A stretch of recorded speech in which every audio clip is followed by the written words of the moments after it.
For weeks, I tried to tell myself it was a trick of the mind, a memory distorted by exhaustion and fear.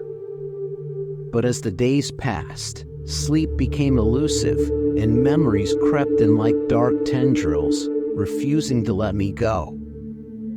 There are nights I still hear the crunch of his footsteps, see his face reflected in the glass, watching, waiting. It was supposed to be a straightforward road trip. Just me, driving solo across Nevada to reconnect with an old friend in the high desert. I'd taken that route plenty of times, but somehow, on this particular night, I found myself running later than planned. The desert sky had already faded to black, and a chill had settled in by the time I merged onto Highway 50, the loneliest road in America. I'd laughed at the name in the past, but as the hours ticked by in eerie silence, I understood why the road had earned its title. There was no traffic, no lights from distant towns or gas stations, no signs of life. Just me in the car, cutting through miles of empty desert. The radio faded in and out with static, offering only a faint, ghostly melody that matched the desolate landscape around me. And the desert cold seeped in through the cracks in my windows, chilling me down to my bones. Sometime after midnight, I glanced at the dashboard clock, the green numbers casting a faint glow, 1:15 a.m. My eyelids felt heavy, and the hum of the engine was almost hypnotic. I was about to pull over to shake off the drowsiness when I saw him. A man standing on the shoulder of the road. At first, I thought it was a hallucination, a mirage cast by my tired mind. But as I blinked, his form remained, illuminated at the edge of my headlights. He was tall and thin, dressed in dark clothes that seemed to absorb the light. He stood perfectly still, as if he'd been waiting for me. His face was pale, almost corpse-like, and he wore a smile, not friendly, but unsettling, as though he knew something I didn't. Against every instinct, I slowed down, reasoning that maybe he was stranded. Maybe he needed help.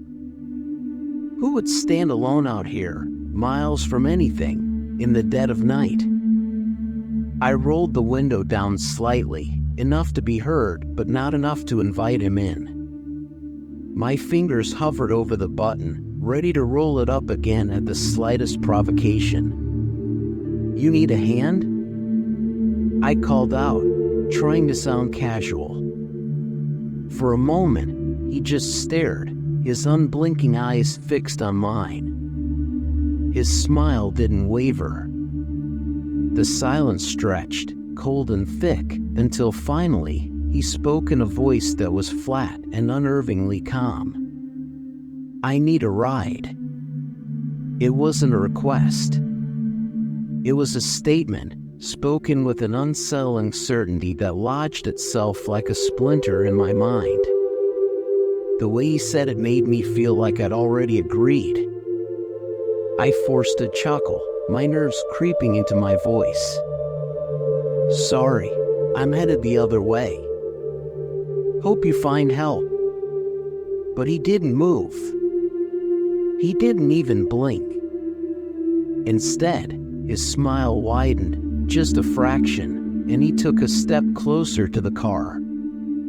"Please," he said, his voice soft but insistent, like the pull of a riptide. A cold rush of fear swept through me, breaking whatever hold his stare had on me. My fingers shook as I rolled the window up and locked the doors. The engine rumbled beneath me as I shifted into gear, my heart racing.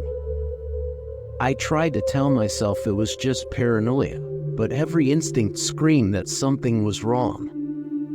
Very wrong. I hit the gas, pulling back onto the road. As I sped away, I glanced in the rearview mirror. My heart stammered. He was running, sprinting, faster than any human should be able to, his figure growing larger and larger in the reflection. I slammed my foot down, the tires squealing as the car swerved. The road was slick from an earlier frost, and the car fishtailed, sliding sideways off the shoulder and into the dirt. My chest slammed into the steering wheel, knocking the breath out of me. Silence enveloped the car as I struggled to regain control. The quiet didn't last. I heard him, his footsteps pounding against the frozen ground, closing the distance fast. And then, before I could react, there was a shattering sound, a deafening crack as the driver's side window exploded inward. Glass shards scattered across my lap, and a gust of freezing air flooded in. My hands were shaking so badly I couldn't move, my breath fogging up what little glass was left. And then, his hand reached through, pale and thin, curling around my neck with an icy grip. I choked, clawing at his fingers as they tightened. His grip was stronger than it should have been, his fingers digging into my throat with unnatural force. I managed to yank the emergency brake and shoved the door open, throwing my weight against him. We tumbled out of the car, rolling over jagged rocks and sand.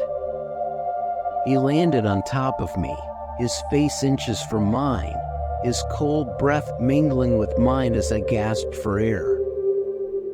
In the moonlight, his eyes looked empty, void of anything remotely human. And his smile, that horrible, knowing smile, was gone, replaced with a blank stare, as if he'd taken off a mask and revealed something hollow beneath. Desperation surged through me, and I lashed out, kicking him in the ribs with everything I had. He stumbled back, just enough for me to scramble to my feet. My body was screaming in pain, but adrenaline pushed me forward. I reached the car and slammed the door shut just as he lunged, his hand smearing across the frost-covered window, leaving a dark stain that seemed to seep into the glass. I twisted the key in the ignition, and to my relief, the engine roared to life. Throwing the car into reverse, I floored it, the tires spinning in the dirt before finally catching. I sped backward onto the road, then shifted into drive and hit the gas, not daring to look back until I was a safe distance away. When I finally glanced in the rearview mirror, he was still there, standing in the middle of the road, watching as I sped off into the night. His figure grew smaller, but the image of his pale face and hollow eyes was seared into my memory. Hours later, I pulled into a tiny gas station on the outskirts of a town I didn't recognize. I sat there for a long time, gripping the steering wheel with white-knuckled hands, the chill in my bones refusing to fade. The window was shattered, the side of the car scratched and dented. I stared at my reflection in the rearview mirror, barely recognizing the terrified, disheveled face staring back. Over the weeks that followed, I tried to rationalize what had happened. Maybe it was a vivid nightmare, brought on by exhaustion and the isolation of the desert. Maybe it was just some stranger playing a twisted prank. But every time I close my eyes, I see him there, waiting on the side of the road. And sometimes, just when I think I've shaken the memory, I feel the icy grip of his hand around my neck, his voice echoing in my mind. So if you ever find yourself alone on Highway 50 and see someone standing in the dark, waiting, don't stop. No matter how innocent they may look, keep driving. because there are things out there in the night that are not what they seem. And if you're unlucky enough to encounter one, they may not let you go so easily.